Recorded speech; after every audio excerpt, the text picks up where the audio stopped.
যে কিছু মহল চাইছে যে বাংলা সিনেমার যেন উন্নতি না হয়। একটা সিনেমায় পজিটিভ নেগেটিভ রিভিউ হয়, শুধুমাত্র নেগেটিভ নেগেটিভ রিভিউ কেটে কেটে কেটে কেটে কেটে কেটে শুধু নেগেটিভ রিভিউ প্রচার করলো প্রথম দিন।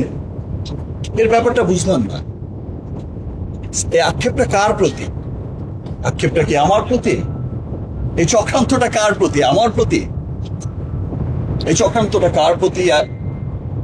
সান মোশন পিকচারের প্রতি, না রুশোর প্রতি, না আমার অন্যান্য কোনো আর্টিস্টের, আমার নায়িকাদের প্রতি? কার প্রতি আমি বুঝলাম না। নাকি বাংলা সিনেমার প্রতি?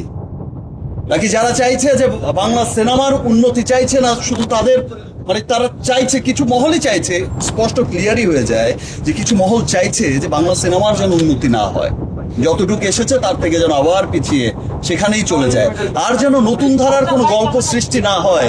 আবার যেন একই ধারার গল্প বলতে বলতে বলতে বলতে এক সময় বলে যে বাংলা সিনেমা তো শুধু এই, আর তো কিছু দেখি না, শুধু মোটর গান, মেশিন গান, মারামারি।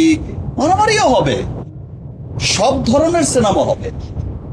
তাই বলে যে নিটল প্রেমের গল্পের সিনেমা হবে না সেটা তো না।